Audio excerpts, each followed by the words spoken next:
on camera. Okay, today is November the 5th. My name is Ryder. I'm a volunteer at the Atlanta History Center. With me is Tony Hilliard, another volunteer, and Sue Verhoff, the senior archivist at the History Center. We're at Mr. Paul's home here in Ackworth, Georgia. Mr. Brayton Paul, a man who served in the U.S. Army during World War II. Mr. Paul's oral history is being recorded for the Library of Congress Veterans History Project. We're honored to have you today with us, Mr. Paul, and I'd like to thank you for participating in this project. Would you like to start this off by giving us your full name and where you live and where you were born? Thank you. I'm Brayton Paul, and I was born on August the 2nd, 1919, in a small town of Ryder, North Dakota. My father was the town barber. My mother was from Indiana when she came to North Dakota to work after she finished school.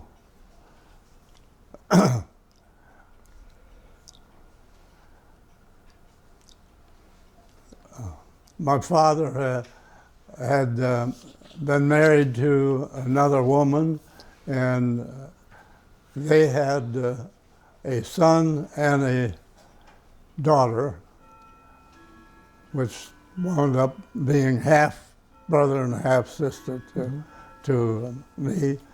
My older brother Macy was the first of my mother, name of Bertha, and Carmen was 2 years after his birth was born.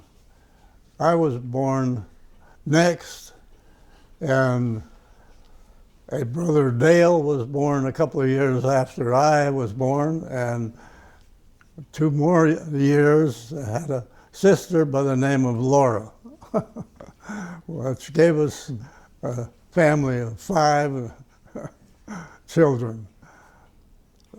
The Gaylord and Catherine were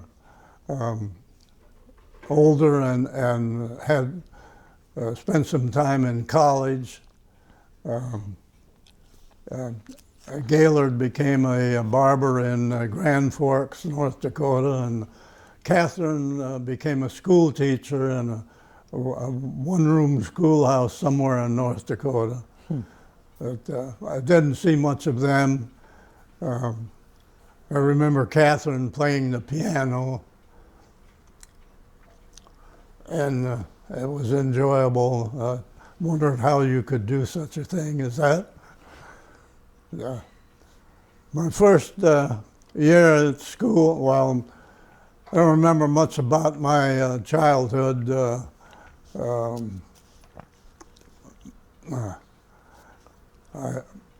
Most of what I remember was about the time, or maybe just before I started first grade at a school in Ryder, which was a nice school, brick building, had 3 floors. The lower grades were on the first floor, and 5th and 6th and 7th and 8th grade were on the second floor, and high school was on the 3rd floor. How big was Ryder? What's the population? Well, they claimed, I think at one time, 150 people.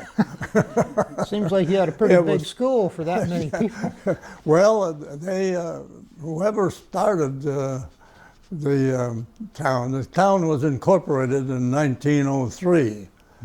And as the information I have, it was founded by some sisters that came from Minnesota by the name of Officer, and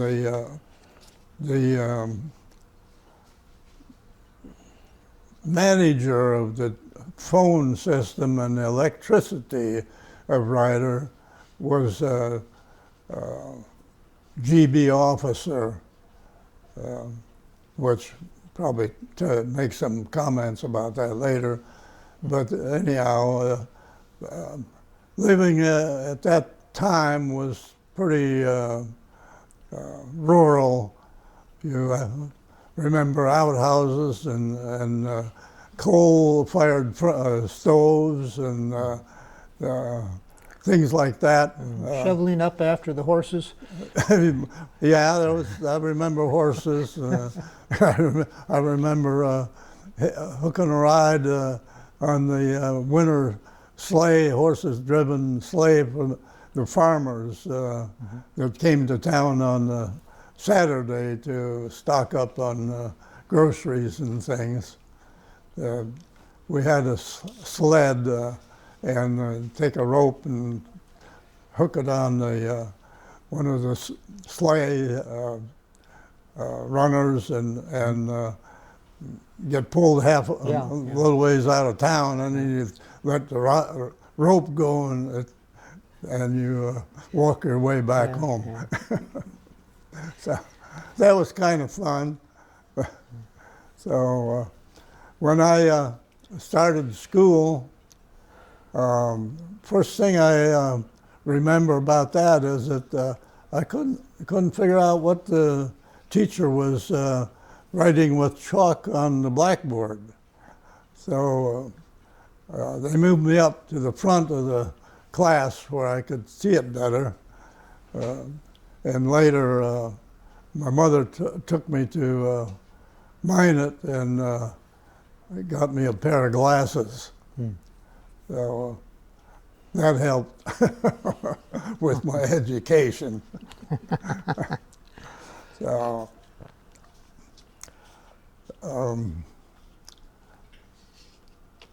I don't remember a whole lot about activities, or social activities, so to speak, because there weren't many people living within the town proper itself. We lived or actually beyond where we lived. There were farms. People had a house close in town, and then the property beyond their house was farmlands. And I remember one time being curious about what goes on in the farms. I spent some time over at one of the places within walking distance. They had a boy named Julius Rickley, and I went over to see what he did after school, and wound up staying a little too long and got chastised for it. Didn't come home in time for supper. So one other time I was curious at that farm too. Got a little ways out in the farmland and had an encounter with a fuzzy little animal called a skunk, which didn't please my mother one bit.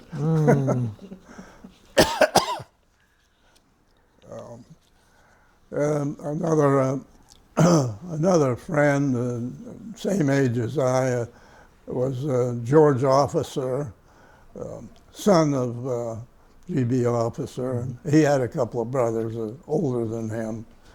And as a side thing here, he is now still living too, and still he's not living in Ryder. He lives in Minot, but he'll have his 96th birthday come February, I think it is. So we managed to keep in touch. But of all the classmates, from grade school through high school. He and I are the only ones remaining. Not to make any points or anything like that, it's just a side comment, you might say. The school activities weren't really much of anything until I got to high school. And one thing that stands out in my mind pretty good is that I was requested to play in a little operetta. I was the boogermaster of the town. I don't remember what the name of the operetta was or anything. I was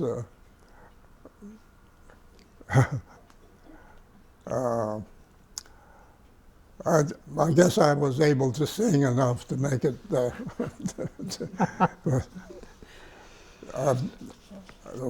While I was in high school, I had played a baritone in the band at one time, and tried to play a violin in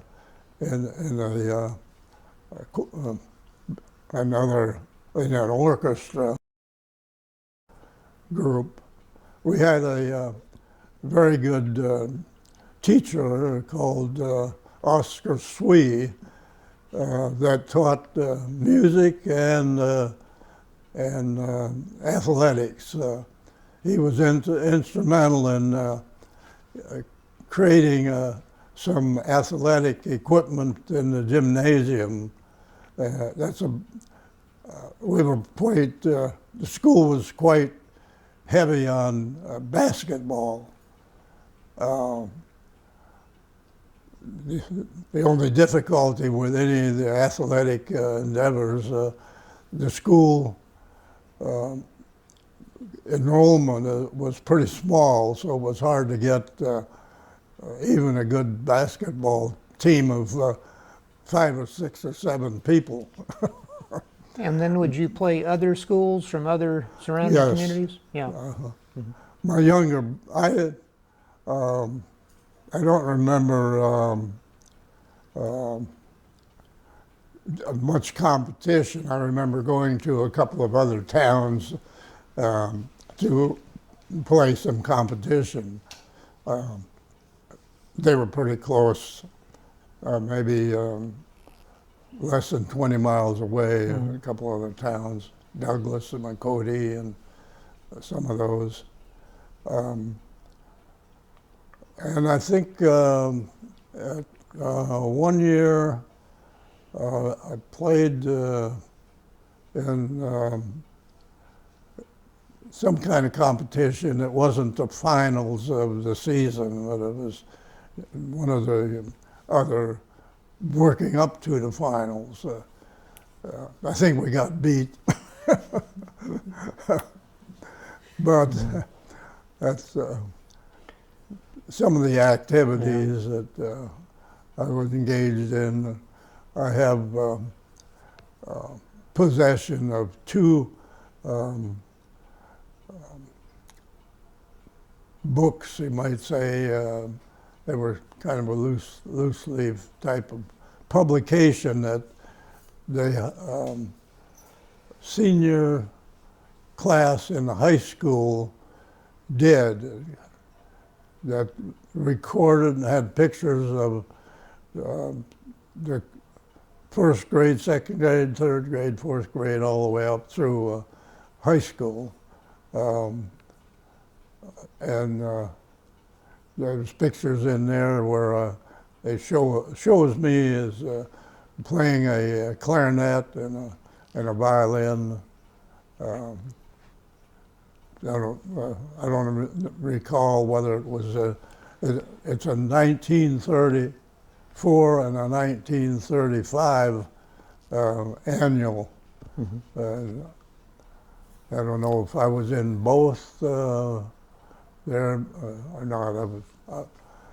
Anyhow, I don't have the one that was published in 1937 when I graduated from high school.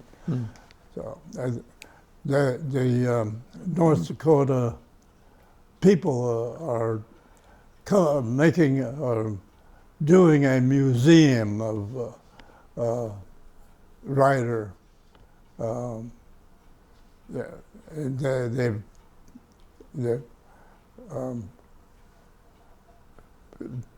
have asked for contributions. I've sent some to them. I have more to send, I guess. Anyhow, that pretty well covers up through high school. And while I was in high school, my older brother was in the CCCs. He had graduated from high school, and of course you realize these years were the Great Depression years, where Roosevelt took over and they established all these government things to take care of the Depression or get out of the Depression. And one of them was the CCCs that as soon as you graduated from high school, you were inducted into the CCCs, which was run by the military. So that wasn't voluntary, huh? Well, yeah, it was voluntary. Anyhow, my brother Macy, being 4 years older than me, as soon as he graduated from high school, he was given the opportunity to be in the CCC. Good way to put it. When I graduated from high school, I was given the same opportunity. Wound up in the Grand Teton National Park working on log cabins, skinning the bark off of pine trees and notching the ends so that the logs fit at the corners. We worked at that, and I had an opportunity, one overnight trip up into the Grand Teton mountains to enjoy the frosty ice and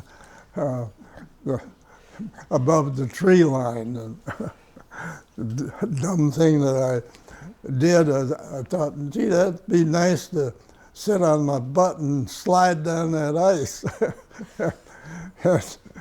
About after I'd gone a few feet, I didn't see anything beyond the edge. And whoa, wait a minute. If I keep on going here, I'm going to wind up going over the edge. So got a little rough, I dug my heels into the snow and stopped myself. So that's one of the things I remember about that overnight trip up the mountain.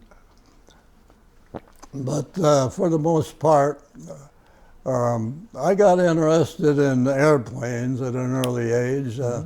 One of the few things I remember about my father, I think it was the 4th of July celebration when I was about 5 or 6 years old.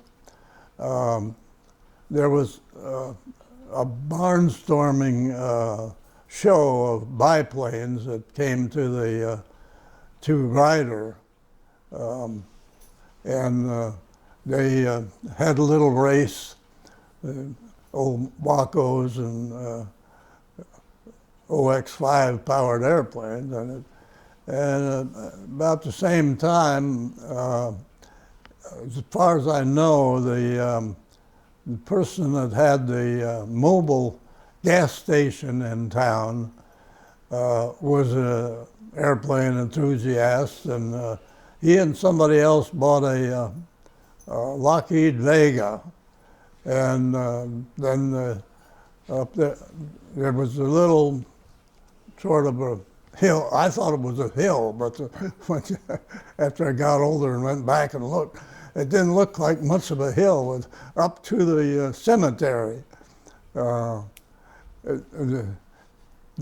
near side of the cemetery from where I lived, a guy put up a hangar for an airplane, but it didn't work out with the partnership with the Lockheed Vega, and they traded it in for 2 Curtiss Robins. And I used to watch him up there working on that Curtiss Robin. Are these biplanes?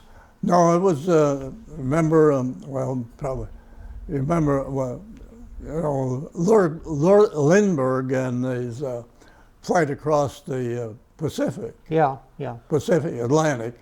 That and a few other things was what encouraged me or got my interest in airplanes. And to continue on with what I was saying is that the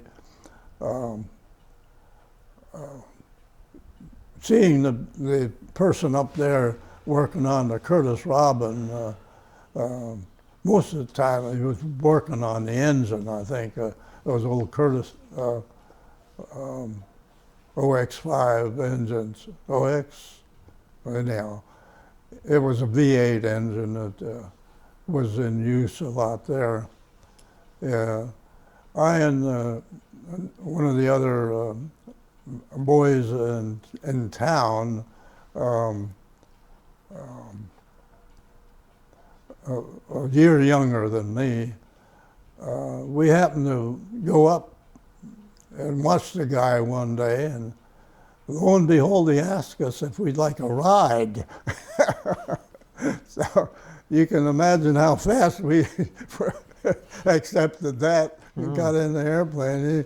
He took us up and flew around for about 10 minutes and landed, and we were happy about that.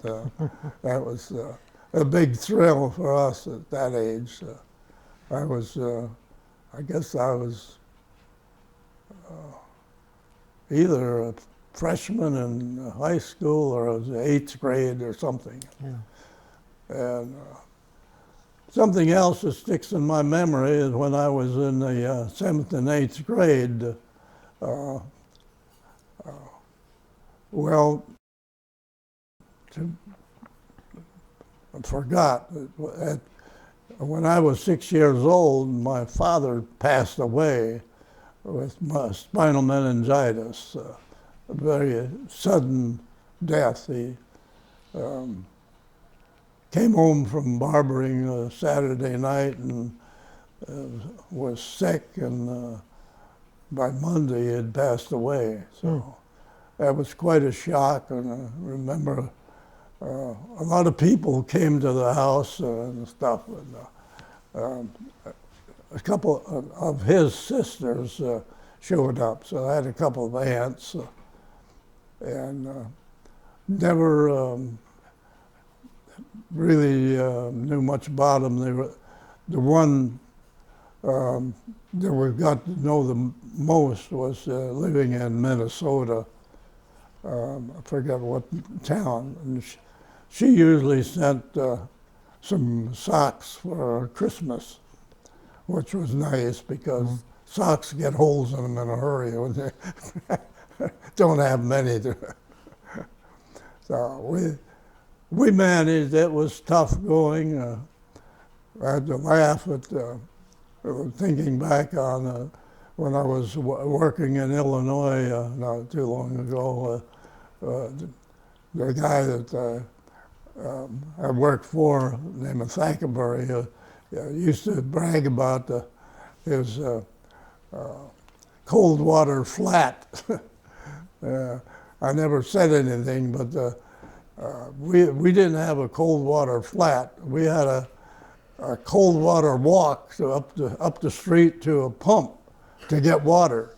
and in the wintertime, she had to carry some boiling hot water to unfreeze the pump. So that was one of the funny things.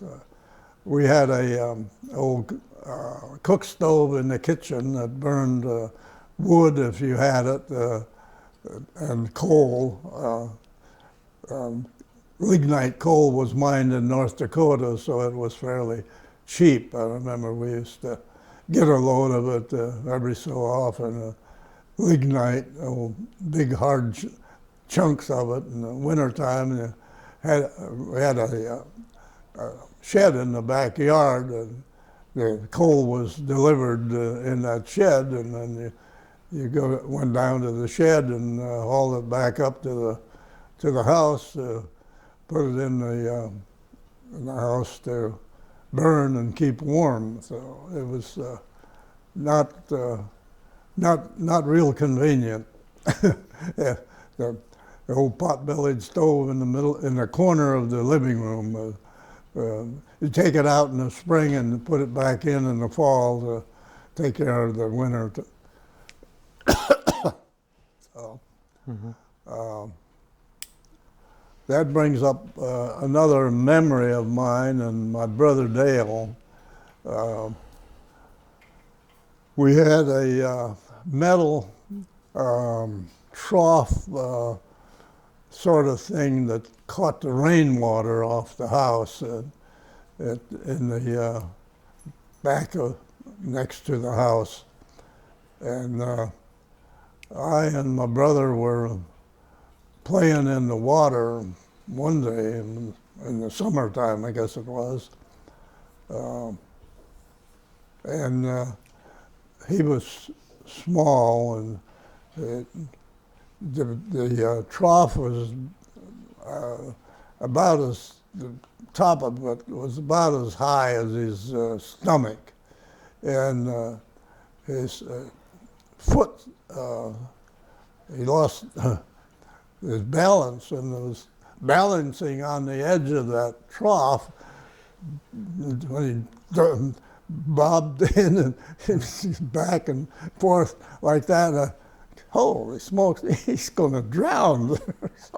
I said, I better not try to catch him and get him out of there. So I yelled at my mother and come, and she picked him up out of there so he didn't get any damage done to him. But that really struck in my mind all these years about how he'd bobbing back and forth in a container, big old trough.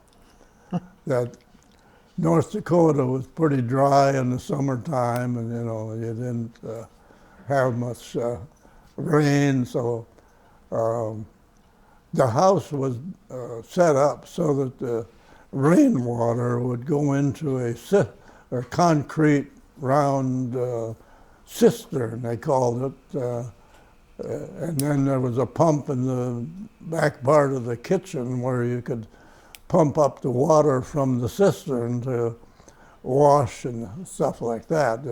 It wasn't clean enough, and pure enough to use for drinking. So it was used just for washing and wash yourself and wash your clothes and things like that.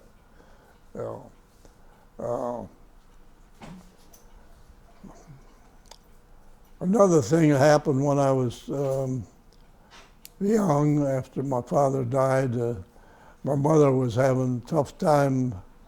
The only income we had was from the rental of the shop. Somebody else, you had to have another barber, and he came in and rented the barber shop. And so we got, I think it was $50 a month from the rental of that. And didn't go very far. Actually, we sort of was on welfare at the same time, and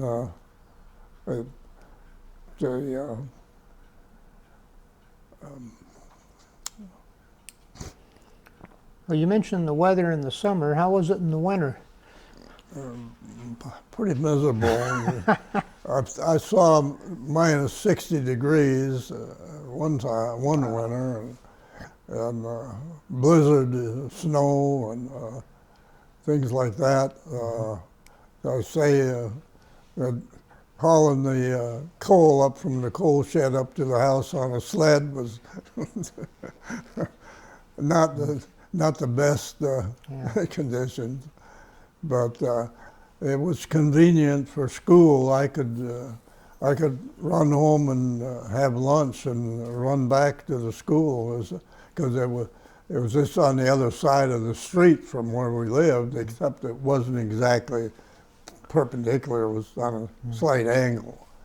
So, but it was pretty nice in that respect. And when I got interested in model airplanes, I used to go over into the gymnasium on weekends and fly the airplanes in the gymnasium.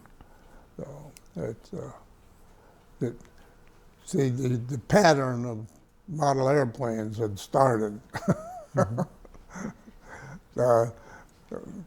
Earlier in my life, a few times I went to mine it for medical reasons or something. We had to get somebody to take us there, and the Kresge's sold little rubber-powered airplanes for 10 to 15 cents or something like that. And I discovered Get that picture. a magazine called Model Airplane News at the local, the town's drugstore carried magazines, and if he didn't sell the magazines, he tore the front cover off and sent it back to the publisher and got his money. He got 5 cents and then he sold the magazine for a nickel. So I wound up getting a hold of a few model magazines that way, which helped. And one of the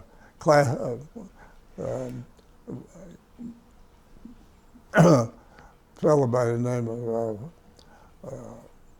Owen Idy was a year older than I, and one day he showed me a little biplane he'd made out of balsa wood and tissue paper. It was a kit that you could buy for $1, I think, or well, maybe not $1, a little bit more. Comet, from the Comet Company, and gee, that put some flutters in my heart.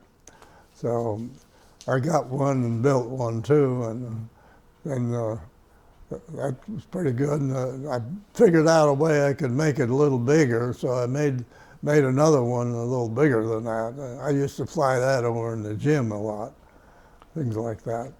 Did you have these on strings, or did you have radio No, control yet? these were just free flight. You wound the propeller up and let them go. Yep.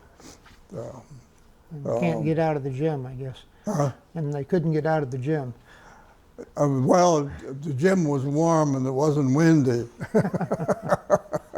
So it was a pretty good place to do it. Well, your experiences up to this point, they're before you got drafted, correct? Yeah. And where were you, what were you doing when Pearl Harbor happened?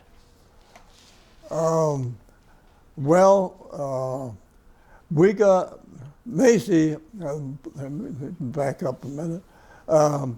After Macy spent 4 years in the CCCs, he came back home, and I was drafted into the CCCs, and he spent a year at the State School of Science learning to be a, what would you call, in the literary part of newspaper work.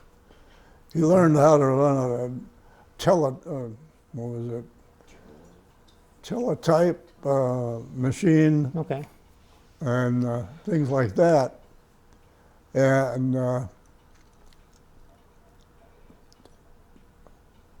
then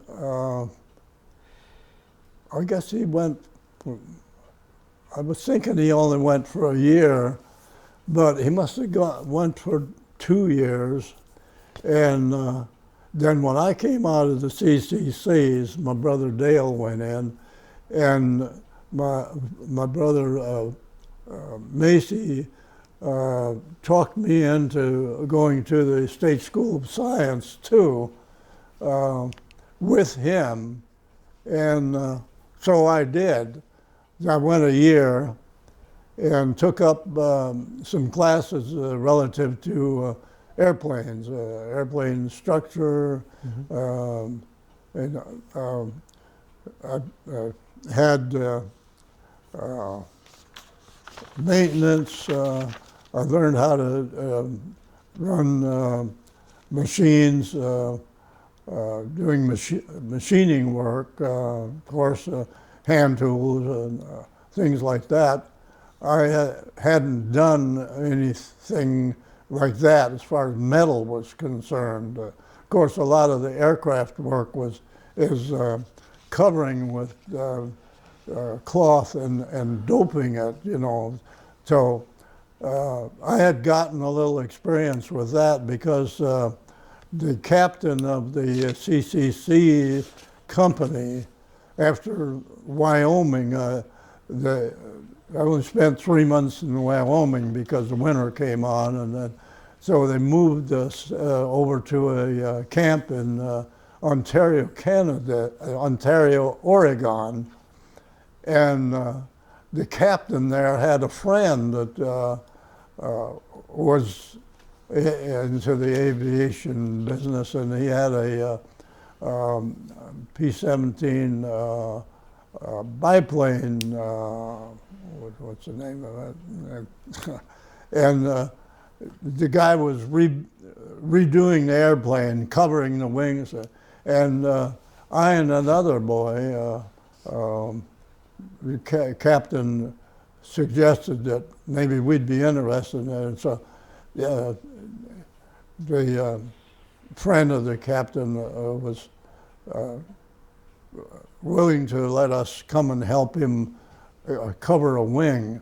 So we learned a little bit about the wing structure of an airplane there, and he gave us a ride in it when he got it finished, and wanted to teach us how to fly, but we didn't have any money, so he only wanted $65, I think it was, but $65 you can skip.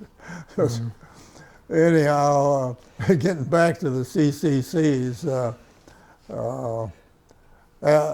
just after Brother Dale graduated from high school, he and a friend of his, named Arvidson, who was the son of the janitor of the school, decided to hitchhike around the country, and they wound up in Oregon to see me and talk me into going with them for a while. And I went to the captain, and he gave me a pass, so I went with them, and we jumped a few freights, and one time we stopped and picked beans at a farm and got $1 for a bag of beans. And I mean, that's not a little bag, that's 100 pounds, 100-pound bag of beans. I think we hitchhiked or got all the way up to Portland, Oregon before I decided, hey, this is crazy. I said, I'm going back to camp. I get back to camp, and the camp the people that I was with at the camp were all gone. it was a whole new batch of people there. Here I am. I've been marked AWOL. I showed the guy that I had a leave of absence by the other captain. There was a new captain, and everybody was different. See, I really had it good because after doing running a concrete mixing machine and a few other laborious jobs in the Wahi Dam project that was going on. That's what we were working on.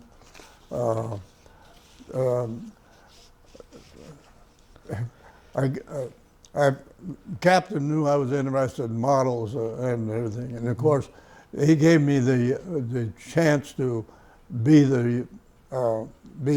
take care of the recreation room. Mm-hmm. So I was having fun building airplanes and playing around with that. And he also asked me if I would build a walk-in refrigerator for him. Well, I said, sure, I'll do that. I didn't know beans about it, but I'd seen how you build a structure, you know, and you cover it with stuff. So I built a walk-in refrigerator, except for the door, and he had somebody from town, Ontario. This camp was outside of Ontario, Oregon, and he had somebody in Ontario who was in the refrigeration business do the refrigeration part of it, plus the door had to be a special door. So that's some things that I remember pretty well. Okay. And it's funny looking back on some of the things that happened, you know. Just like when I got back to the camp, everybody was there, and I didn't have any money, and they wouldn't give me transportation to get back home.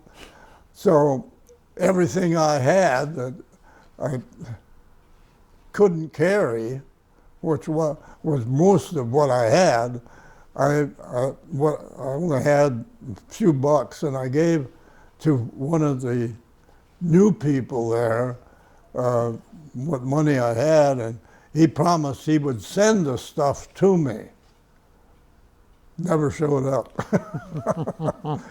I hitchhiked my way back to North Dakota. Yeah. When I got there, my mother said, there's somebody out on the farm 7 miles out that needed some help, so I went to work for them.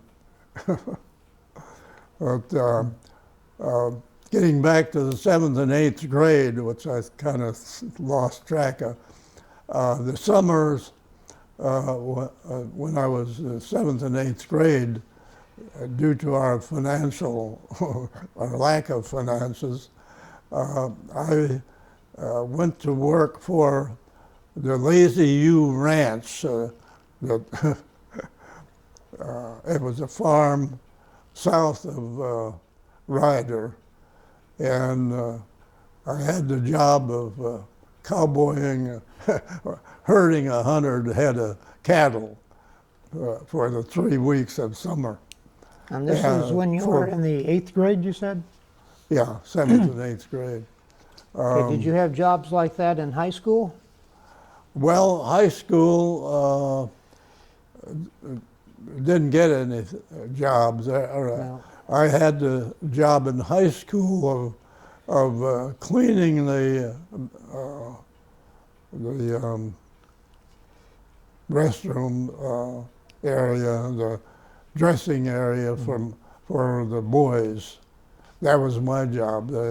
That paid for some of my education in high school.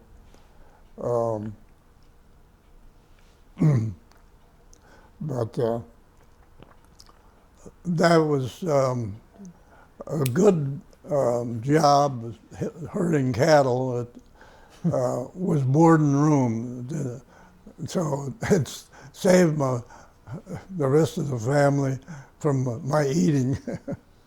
And I enjoyed that work after I got knocked off the pony a time or two. They had lots of good food, Yeah. and the mother of the young men, it was a family-owned business.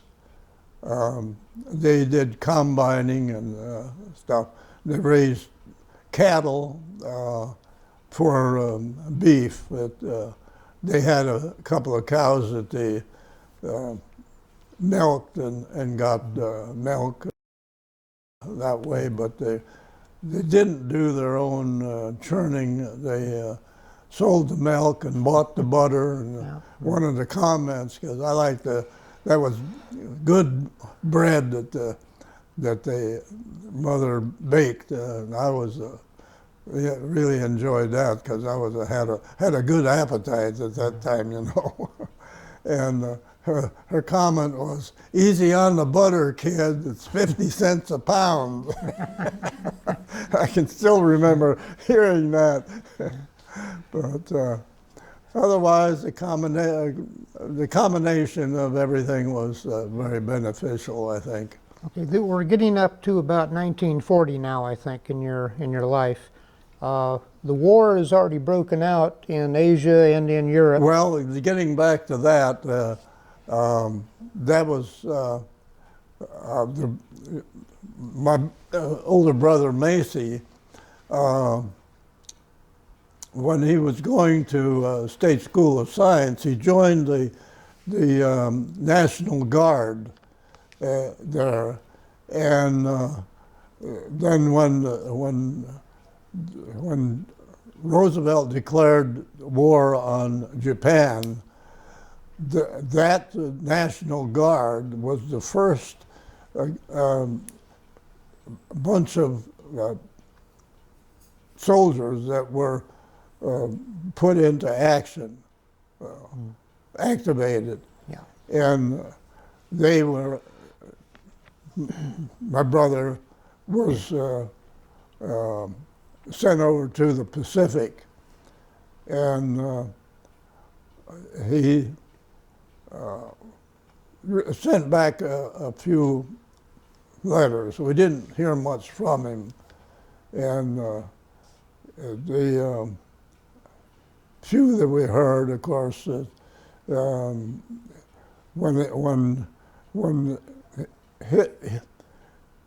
his company, well, more than company, his part of the organization was, or the organization itself was called the Americal Division. Oh, yeah. It wasn't officially, what was it?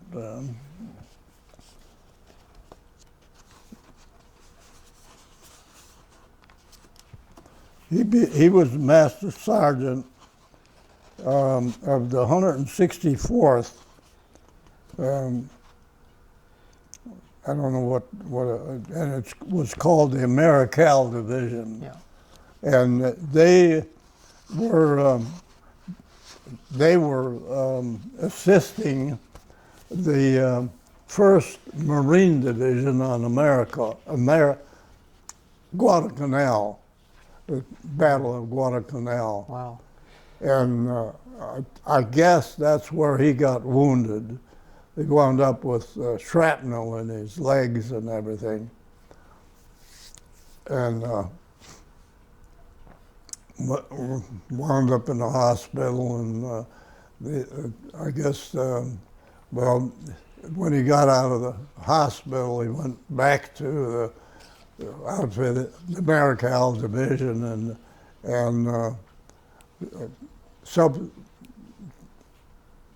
after that, I guess, he got malaria, and he was hospitalized on that again. But he finally managed to live through it all, and after the war was over, he came back to the North Dakota and was working as a newspaper person in another town, and then later he got married and everything. But when did you get drafted? well, that's a longer story. After going a year the State School of Science with my brother, I think he graduated. Well, yeah, that was after it was time. Well, anyhow, I wound up after the CCCs. I went to the State School of Science at his suggestion, and I didn't join the National Guard. For some reason or other, he said, "You don't want to do that." So then I came home from school there, and at the same time, another guy my age by the name of Bernard Erb, who lived in a house near us, we were going to the State School of Science together, and we came home, and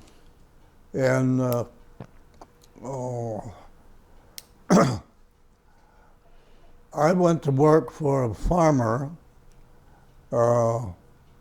My mother found a job for me, you might say. So I had a job at a farm when I came home from school, from the State School of Science in the spring. And I started to work for them, and I only worked a week or two, I guess, and I got a call from the school that they were having a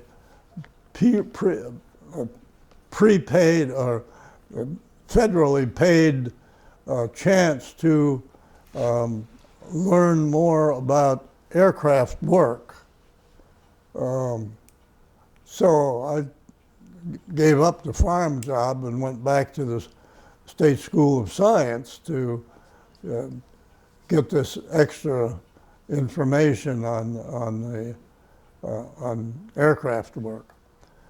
And then the next school year started about the time that was over with, and I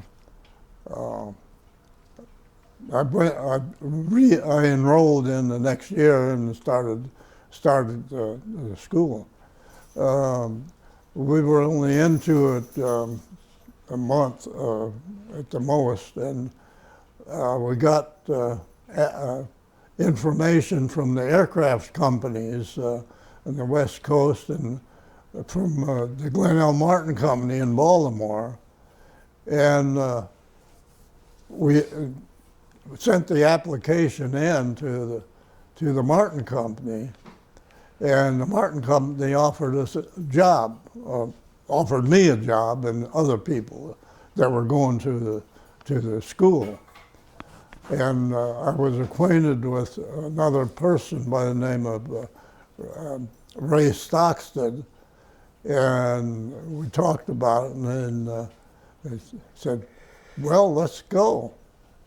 He luckily owned a 1933-34 DeSoto, one of those streamlined jobs, and well, good.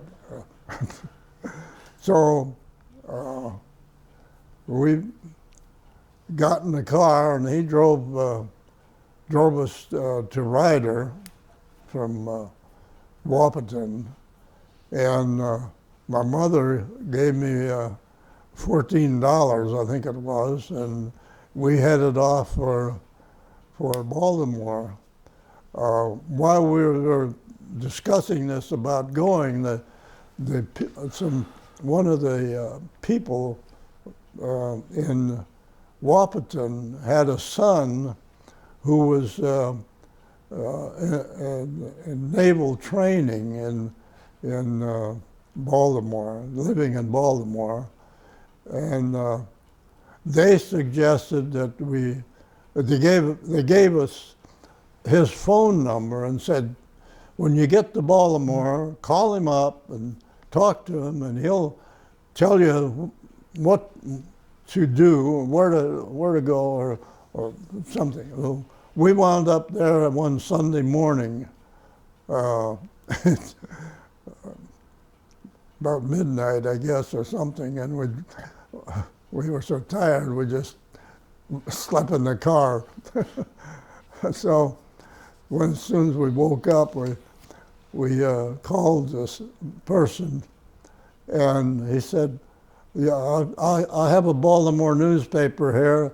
Come on over here. We'll see about getting you located into a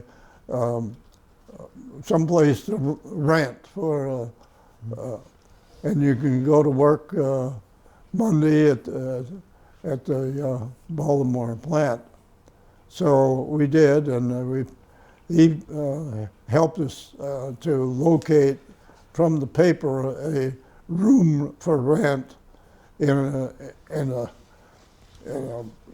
nice section of Baltimore, a suburb called Hamilton. And we got a nice room in a fairly new brick house for $10 a week, room and board. So that was great because we were in a better environment for living, and we were in an area where it was convenient to get to the Martin Company. There were good roads and everything. So we happily went off Monday morning to the company and got squared away, and they had just opened up a new plant for building the B-26s. So I got a job of riveting, and Ray got a job putting fuel tanks in the wing of the B-26.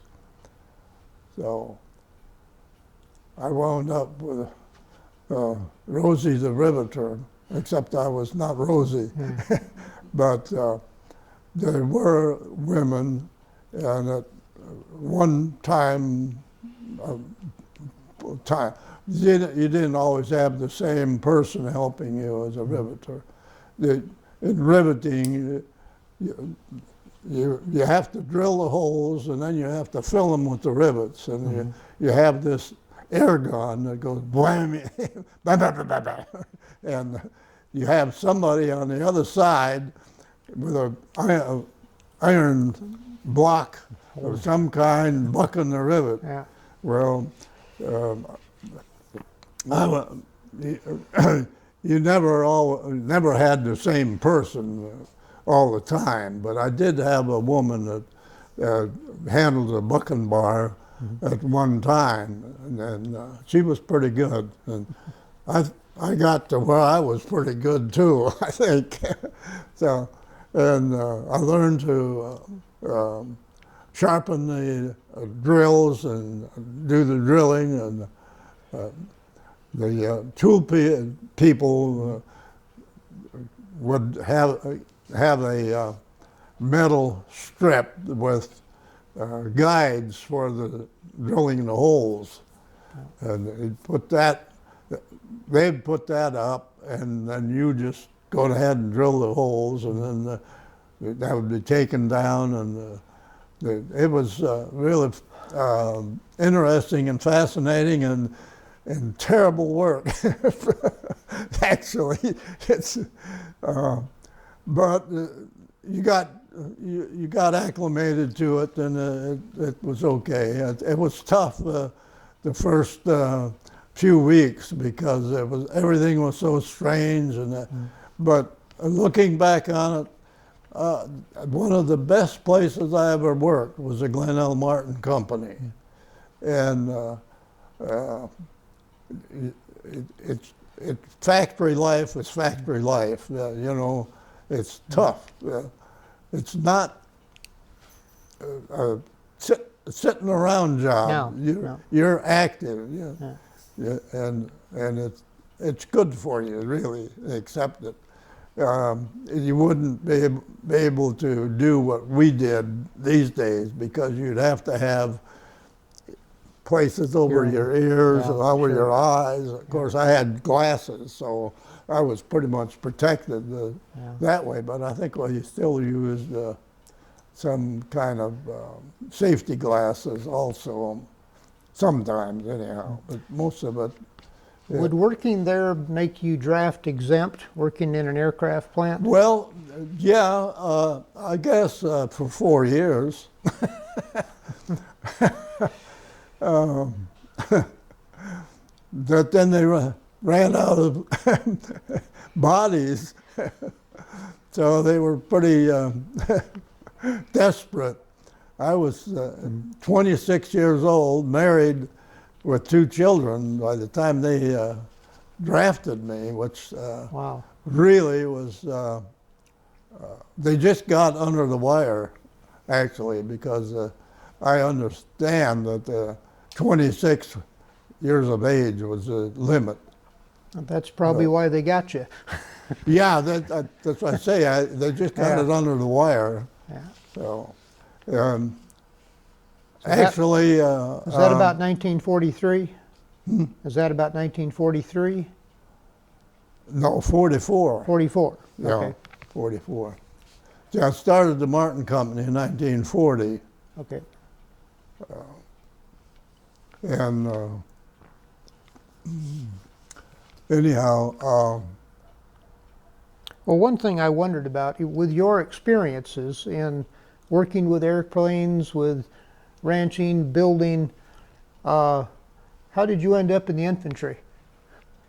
Doesn't seem like a real good use of your skill. But let's put it, did you ever hear of the Battle of the Bulge? Oh, yeah. Okay, well, I was a replacement for the 50% that got killed in the Battle of the Bulge. Wow.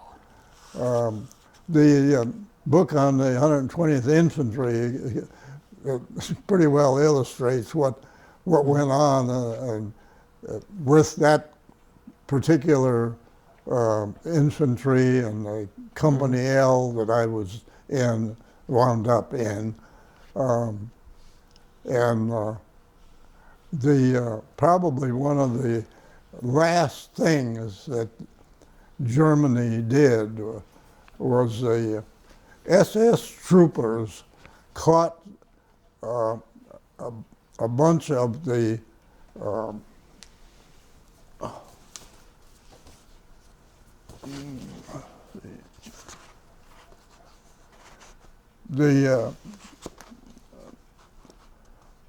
Battery B of 285th Field Observation, which was the outfit that my brother Dale was in. The SS troopers caught them just after the Battle of the Bulge, or the last part of the Bulge. And the SS troopers weren't going to take prisoners.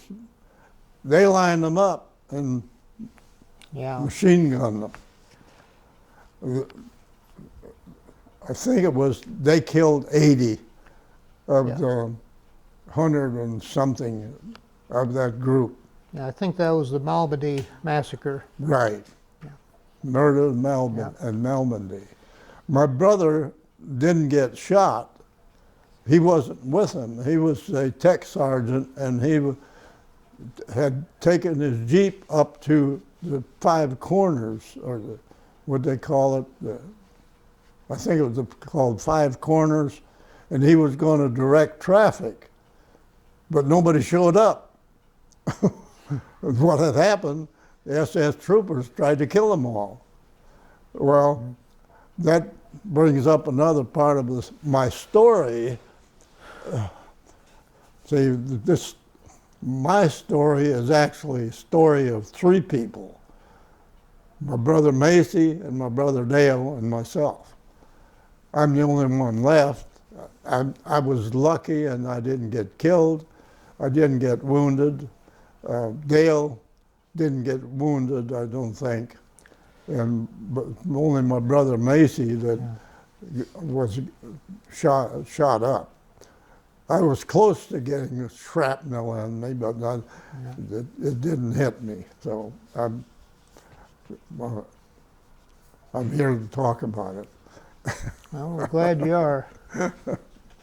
But that was, if we want to get into the military now, like I say, I was working at the Martin Company, and then I got the request to put myself in Uncle Sam's Greetings. hands. Join the party, huh? Yeah. So I said, okay, I guess I'll have to go. I remember seeing the letters and heard all the stories about, you know, the newspaper articles and things about the war and everything. And D-Day and all that. While I was working at the Martin Company, and I said, well, I guess it's my time now, so I said, well, I guess we go. And so I made my appearance at Fort Meade, and they sent me to South Carolina, Camp Croft, South Carolina, for basic training. So I spent 4 months there in basic training, and well, I guess I have to back up, because the 4 years I was working for the Martin Company, amongst other things, I met a woman and got acquainted, and we got married, and we had a boy we named him Brayton Paul. Her family, the Hettinger family, and who lived in Hamilton. He was chemical engineering for some company in Baltimore that did work in chemicals, cracking, or whatever you want to call it. I'm not a chemical engineer, so I'm not sure. But they did some wonderful things with chemistry. Anyhow, her name was Ora Hettinger, and she had gone to the Maryland University for a year, and I met her during the summer, and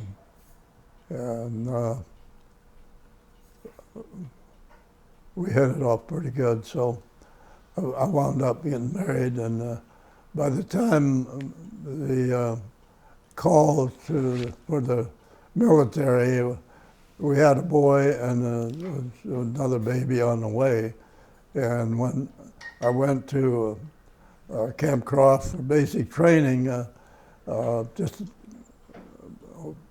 about, well, I guess I was in about the 3rd month of it. She came to visit me, and she rented a room for a couple of days, and the woman at the room she rented was afraid she's going to have the baby there. So she did, and she went home. And when my basic training was over and I went back home for a few days, I guess, between basic training and getting shipped out to Europe, she gave birth to a girl. We named her Donna. And then I went off to Europe. Now, of course, prior to that, while I was working at the Martin Company, I wound up, after Dale did his 2 years in the CCCs, he came to Baltimore and got a job at the Martin Company as a timekeeper, I think it was. Anyhow, I and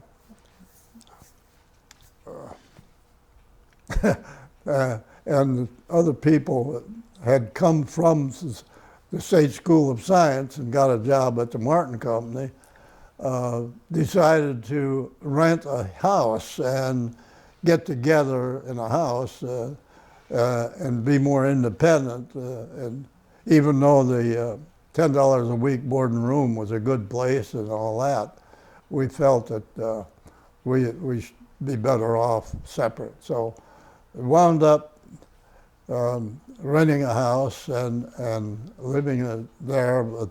I was just about 6 of us.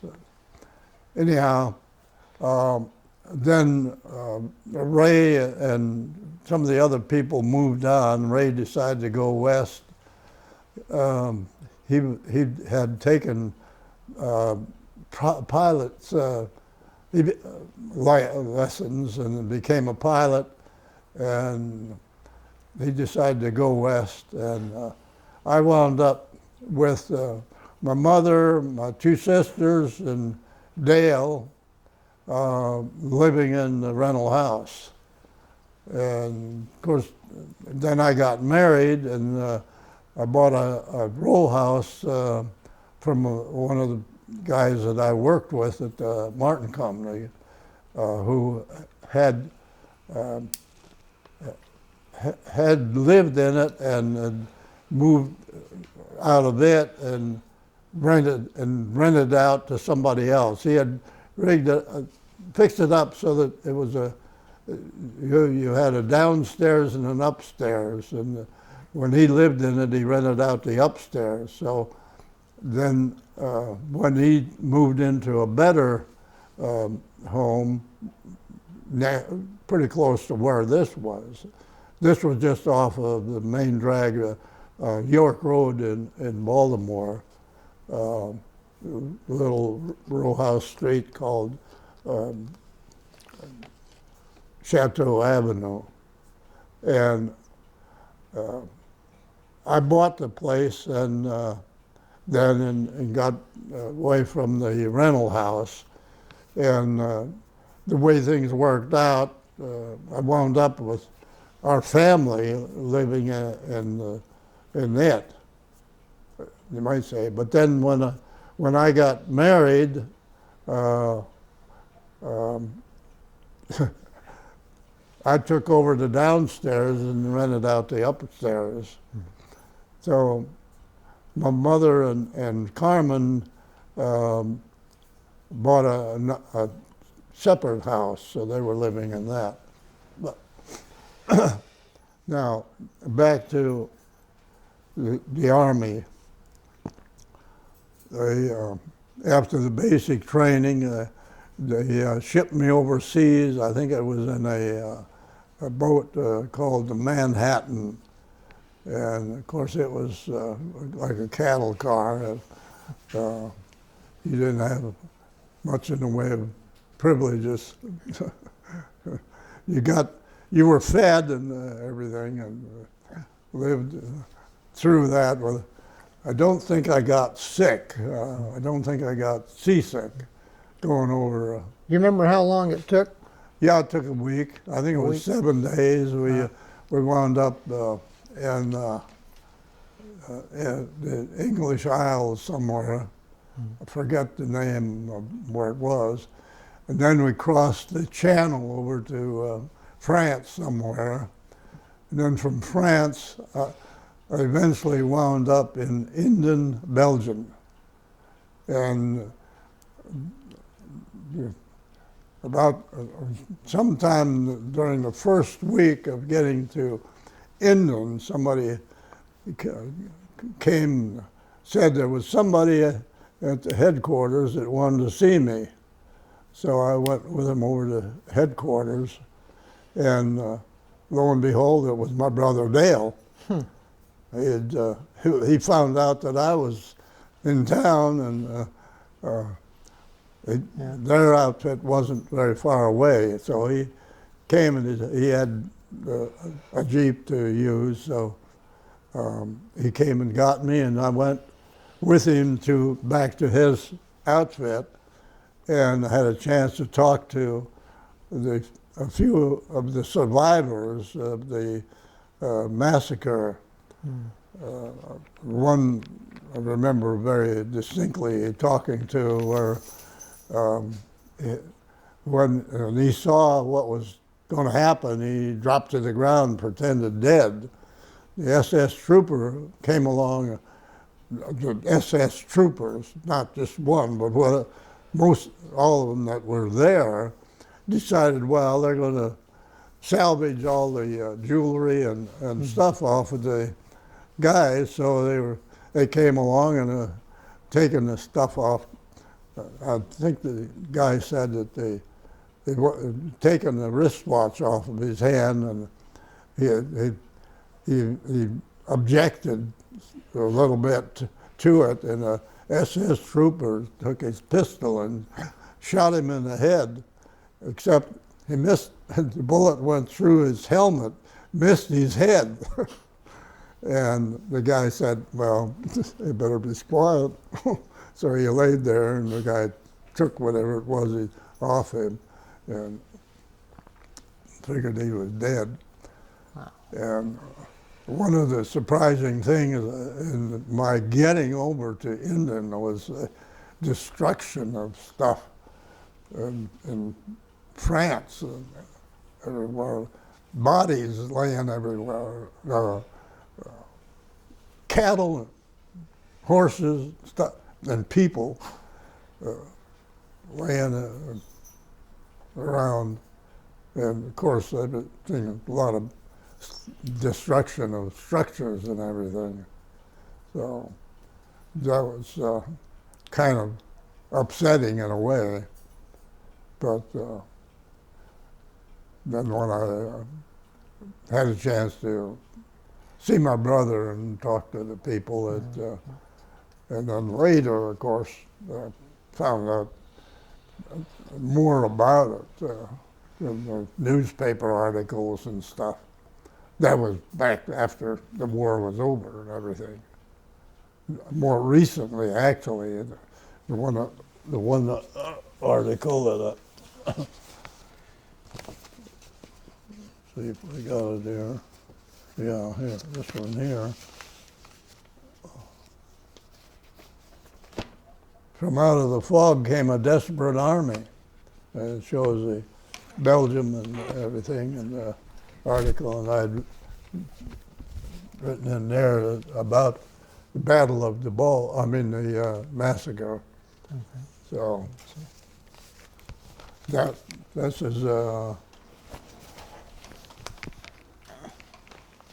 Atlanta Journal, December 11, 1994. So that when I spotted that, I had to take that. And I think this is the one about, the first Marine Division. This is from the Ocala paper that talks about a Marine being on the Guadalcanal, and the Maricel division kept them from getting pushed off the island. So, yeah. You know, kind of things I happened to run across years later about it, and more sort of in detail, more specifically telling what really happened. So you were doing what at the time the war ended? Well, actually, I was in. I wound up in Company C, Company L of the 140th Division, 140th.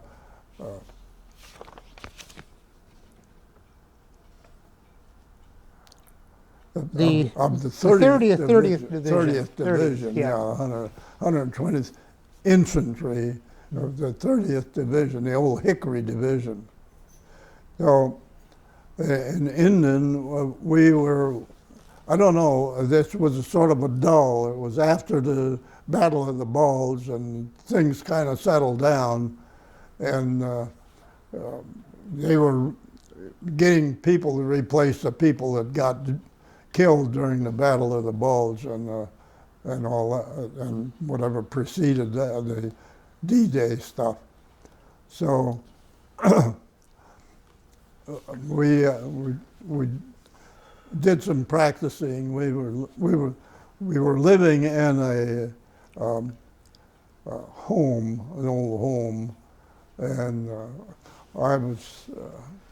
was in some ways like being home. You're looking out and seeing the kids playing in the snow, Belgian kids playing in the snow and stuff. Then the weather cleared up, and I don't have an exact time element, that particular day or whatever. From the book of the 120th Infantry, I wasn't able to pinpoint what time or what month or day or anything it was that we started moving. We as a Company L. There was, I don't know, 3 or 4 different companies in the infantry, plus artillery and things like that. But when we started to move, we were trucked a certain distance, and then we'd get out and we'd walk and see if there were any Germans. But we never found any. They were moving back the other way or everything. Except in one place, I don't remember what the town was. I had some different names of towns, but I didn't, on the story of the infantry, I couldn't pinpoint the same names in the maps and stuff that they showed. So I'm pretty foggy about where I really was. But I do remember we would get in the trucks and they would carry us a distance, and then we'd get out and we'd walk. And we'd come to small towns and we'd stay in there. Well, I wound up as a squad leader. I don't know how many squads they had in the company, but when we initially started to go, I was a squad leader. And one of the first places we stayed at at a farm or town. We were going to stay the night in this particular building, and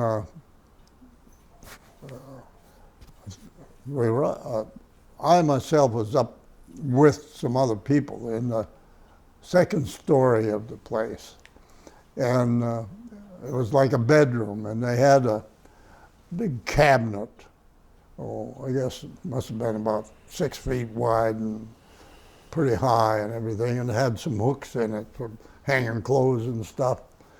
And I was the last one to start putting my stuff away, and when I put my belt up there, which had my bayonet and my rifle and everything on the hook, whammo!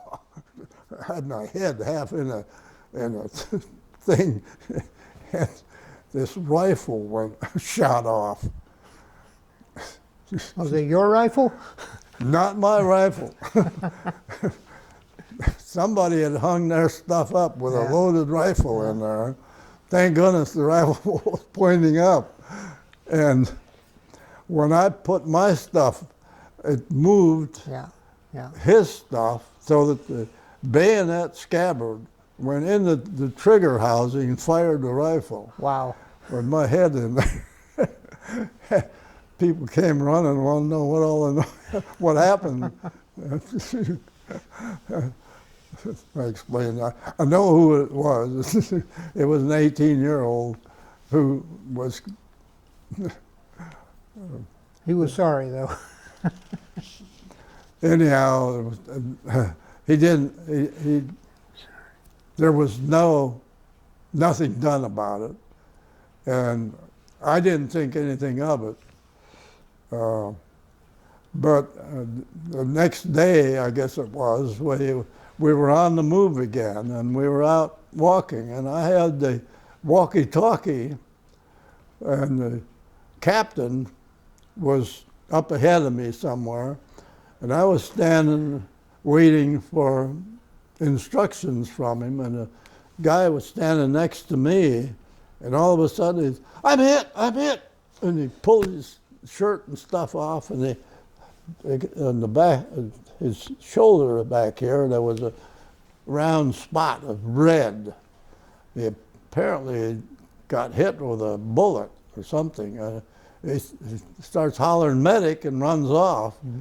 And the captain, I don't know, now after all these years, I realize I couldn't hear. The captain apparently was hollering at me to come with the walkie-talkie. So while I was standing there looking at him, wondering what's going on, some guy comes up and grabs the walkie-talkie from me and goes over to the captain. I lost my position as anyhow. Years later, I found out that I lost a lot of hearing in my left eye. Neither eye can hear high-frequency sounds. So if I had realized that there was something bad about that rifle going off with my head in the cabinet, that I should have gone to the medics and had it taken care of, or at least registered as something, but nothing happened. Anyhow, we kept on walking and being driven, and of course we got something to eat at the periodic times. There was only one time that they were late with the food, and we wound up, and I wound up, maybe some other people with me, a farm of someplace, and I was getting hungry. I said, I'm going to see if I can find something to eat. I found some potatoes, and I'm frying pan and had a fire, and I cooked myself some sliced potatoes. So by the time they brought the food around, I wasn't very hungry. And the cook gave me a hard time about eating. I wasn't supposed to do that, eating off the land. That was a forbidden. You were liberating some food. Yeah, I liberated a little food for myself. But anyhow, that's just one silly thing that happened. I remember another thing that this is where the names of towns and thing comes in. I don't know what town it was, but we wound up the Captain L, I mean the Company L group, the squad that I was with, we wound up with a bunch of prisoners. About 50, I keep thinking that there was 53 prisoners, and we didn't know what to do with them. So since nobody wanted to do anything, I figured, well, somebody ought to do something. And so I said, I'll take them back to headquarters. So I did. I think I found a reference to the prisoners that were taken at one place in the story of the 120th Infantry. You did this alone, or did you have some people with you guarding No, I them? did it all by myself. Wow. They weren't armed or anything. Yeah. I had a rifle, and I figured, well, they don't shoot, you know, they were quite anxious to go somewhere and not get shot. Yeah. A couple of other guys with me would have preferred to shoot them, I think. But anyhow, I took them back to headquarters, and then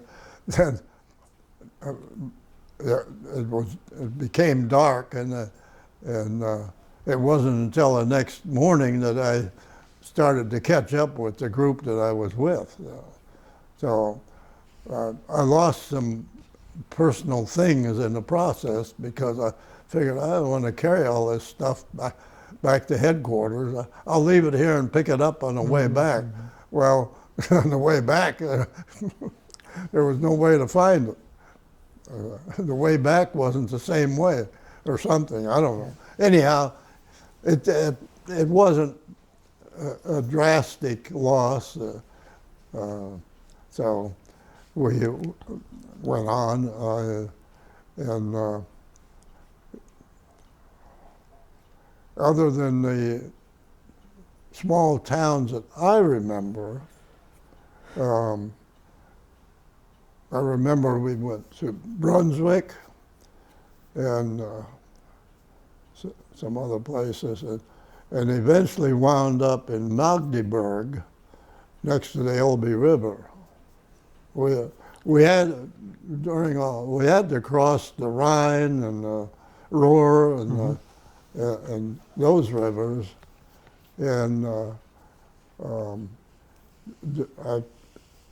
I wasn't able to determine from the book on the 120th Infantry exactly where I went with respect to where the infantry went.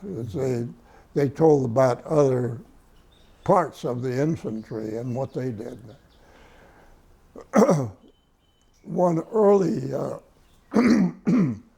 early part of as we started out after, when we started going after being an Indian, was that we wound up, I think it was in the evening, there was a terrible shelling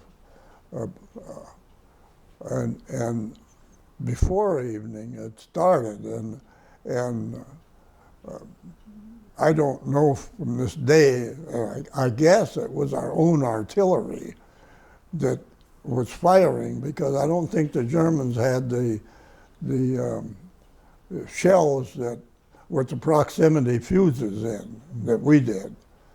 You know, they would come, the shelling would come over and then they would burst in the air before they hit the ground. Well, I saw a lot of pieces, dirt flying up in a row right near me. So I was right close to where this shelling was bursting. And then one evening, either a little after that I was in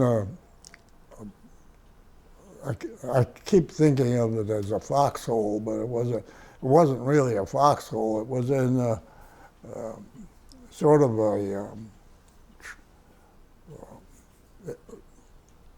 line of Like a culvert? no, it was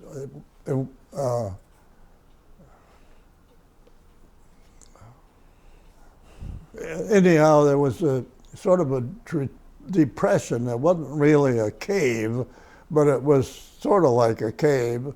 I and another guy was wound up in that, and he was scared to death. And his name was Rich.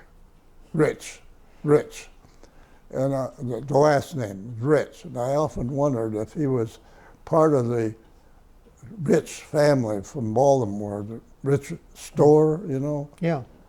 I wondered if he was part of that. He was only about 18 years old, and it didn't bother me because we were sort of in a little area where it was half covered, you know. We didn't dig a ditch or a trench or anything to get in. It was man-made, apparently, but it was facing the enemy, really. If I were, of course, you get mixed up in directions and everything. I don't know what, but I noticed that to me, it was a shelter away from any bombardment, and he was so afraid, and I don't know why, I just didn't get afraid. I guess because he was so scared, it kept me from being afraid. But that's one of the peculiarities of it. Well, sir, the war then is winding down. You're about to, did you hear about the end of the war in Europe? And oh yeah, well. Then what about the Pacific? To continue, you know, like I say, Brunswick was a pretty good sized town, and Magdeburg was a big town. And the Elbe River was where Roosevelt and Churchill and the Moscow guy decided that we would wait for each other. So I personally wound up near the river, but not at the point where they were going to meet, but not too far from it. But I decided to go down and see if there was any people coming across the river or something. There was a road down there run along by the river, and on our side of the river. So I went down there, and I wasn't where the actual crossing of the river was. This was farther down from the crossing. So I went down there, and lo and behold, here comes a German. I kept my rifle on him and said, where's your weapon?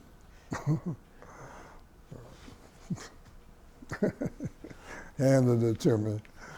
So I stopped about, I guess maybe 6 different people, and took their weapons off of them and sent them on back to headquarters. So Were you by yourself at this point? Or Yeah, you yeah, were? So I you're by carrying all myself. these German rifles? Huh? You're carrying all these German rifles? They didn't carry rifles. Oh, oh. They didn't carry rifles. Matter of fact, one of the people that I sent back to headquarters must have been a higher ranking person, because I got a scabbard and a bayonet off of him. Oh, wow. I still have it. Do you? Yeah, we will have to get a shot of those later. You want a shot of? You want to see what it is? It's lost its color. Yeah. Okay. Okay, we're back on camera. Okay. This is what I got off of somebody. I didn't find out until later. It was somebody important. Yeah, I think so. Yeah, that's super. Lost the color of the little thing there, and kind of, but was a good chrome plating job. Yeah, So it doesn't look like that one saw a lot of use got digging something ditches there. and stuff. I don't think it got used much. Yeah. I haven't used it, Okay. but it's one of my remembrances. Oh, sure. Well, sir, we are needing to wrap up. Could we get a comment about, your closing thoughts about your service and your life since? Well, it was a different experience, I can tell you for that. And after we got down to the Elbe River and the ceremony of the Roosevelt and the other heads of people had their thing, we were bivouacked, whatever you want to call it, in a Hitler youth camp area, more or less like what we would have, a bunch of buildings, and I was surprised at that, because the hot water system back then was something I'd never seen before. You turn the water on, and the gas burner comes on and heats the water as you use it. And now, it's available now. You can do it electrically or with the gas, but they don't ever put it in a building. We're still using the old tank idea, where you heat the water up and hold it in that tank, and then when you want water, you got to run a bunch of cold water to get the hot water. But that was one of the surprising things that I noticed when the war was over, and we were waiting to be shipped. Well, they were going to send us back to the U.S., and then we were going to be deployed out to the Pacific. But while we were also, after we got out of that particular part of Germany, well, they gave us, some entertainment people came and gave us a show. I have some pictures of that. Doesn't show much, but it wasn't. I don't think it was Bob Hope and his troupe, but it was kind of a thing like that he does. We also had leave to go to Paris for a few days and look around, and there wasn't much going on about that. One of the things that I found when I was in Germany, you're going through these places, I found we came to a place where they made parachutes, and there was a lot of parachute cloth around, and I took some of it and brought it home with me. And when I got to Paris, I was going to have a dress made out of it for my wife, but I didn't have enough. So I wound up bringing it all the way home, and I think I covered an airplane with it, something like that.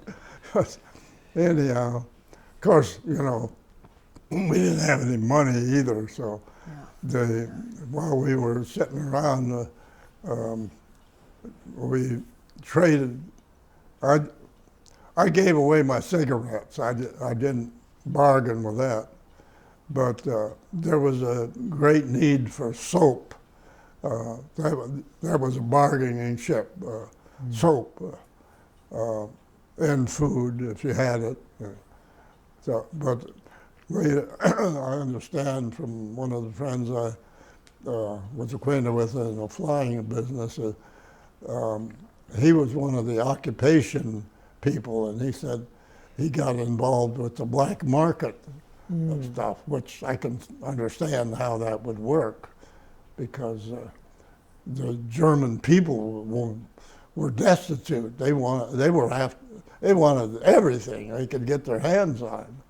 So, but I didn't get involved in any of that stuff. So, but those are things that happen. You see what's going on. You don't necessarily have to be part of it. So we just waited for when they moved us from one place to another, and finally wound up taking the Queen Mary back to New York, which wasn't much better than the one going the other way, except Really? it was quicker. And come to find out, Dr. Grandgard's son, that was the same age as Macy, was a doctor, and he was on the upper deck of the ship that came back to New York on. Had a nicer room than you did? I didn't know he was there. I was too far below. But it's one of those peculiarities, you know, that your paths cross here and there. Sometimes you know, and sometimes you don't know that you're close to somebody that you knew in the past. Yeah. So when I got back to New York, in Baltimore, well, you came from New York, we had to go to Fort Meade to be discharged out, or to be not discharged, but then you were allowed to go home for a week or something, you know, that before being put back into training for something. At the time, by the time I got back to New York or Fort Meade, I think they'd changed their mind about sending us to the Pacific. So, of course, funny thing about it, when I from Fort Meade to Baltimore, I had to took us in trains, in a train to get to Baltimore. Well, it was a tough wait, because I was anxious to get home. I didn't want to spend time waiting for a train or anything else. I was tempted to get away from everything and get home now. Yeah. So it was a day or two more I had to wait before I got to Baltimore. But the bad part about it, when I got to Baltimore, when I got home, my wife came down with polio. So that's a whole nother story. So I don't think you want to get into that now. Well, we at least got you home. Huh? You got home. And She was, since when I went into the war, when I went overseas and everything, the house that we had, we rented it out. And she went back to living with her parents, with the two kids. And so she was living there when I got out of the military. And so I got to Baltimore and their home, and the next day she was sick with polio and wound up in the hospital. So that I didn't know what to do, and somebody suggested, well, go see the Red Cross. So I went to the Red Cross, and they got me released from the Army. I got my discharge from the Army, and the Martin Company was nice enough to allow me to come back to work there. And since I had gone to night school while I was working in the factory building the B-26 wings, I learned something about drafting. And I said, I want to be a draftsman. And they said, well, okay, we'll give you a try. So I wound up in the engineering department as a draftsman, and had a good deal doing drafting work on several of the airplanes that they were working on. And that was an entirely different life from the work in the shop that I was doing. Some of the things that I enjoyed while I was working in the shop before the war was I was on a bowling team with some of the other people from Glen L. Martin. That was kind of nice. That wasn't the big bowling ball. It was what they call duck pins. It was a ball about that big. You just threw it. It's hard to knock those pins down with it. But so that was one of the things I did besides going to night school and learning something about engineering work. And it proved to be a good thing for me because I was able to do the drafting work. And I did that with the Martin Company until 1948. And they had a layoff, and I was lucky and got a job with Bendix Radio in Baltimore as a draftsman working on radar equipment. It was one radar was for the military, and the other one was for the civilian, called a PAR-2, PAR-2. The military one, I don't remember the designation of it, but I remember situating the components on chassis for the radar.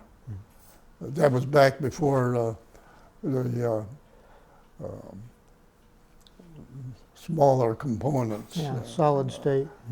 There was tubes and big resistors and condensers, things like that. So. Okay. Well, sir, I guess we're about out of battery, and you're about out of story.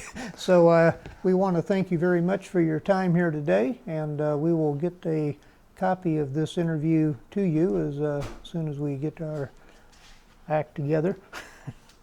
Gee, can't you do more? Thank you so much. All right.